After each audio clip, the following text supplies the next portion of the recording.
let's talk about this. This is the Roland GA-112 guitar amp. If you ever have the opportunity to pick up one of these things used for cheap, I would say take it, because I love this amp. This is a guitar amp, it's a modeling amp, but not in the way you might think.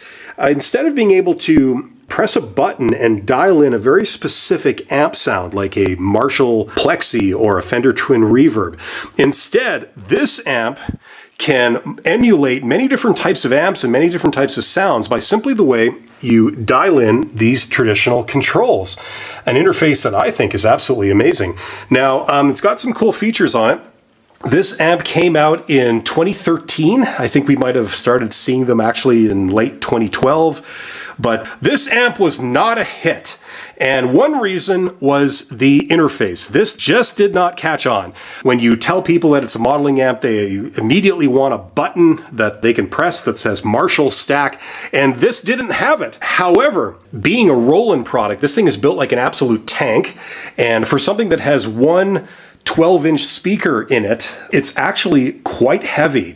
The box itself is actually quite deep, and because of this, for something with a handle on top that you would carry with one hand, if you're going to be gigging with it, it's quite heavy and quite bulky, so it might not be your first choice for that. However, I have this thing just plonked in an amp closet here in the studio, and I absolutely love it. I like a really mean, nasty, dirty guitar sound, and this thing gives it to me at low volumes and at high volumes.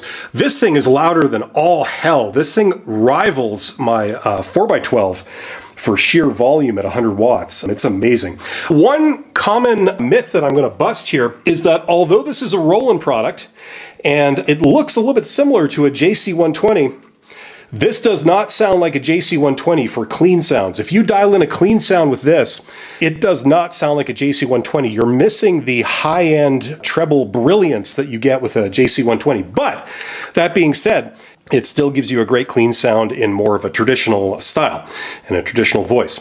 Let's see how it sounds.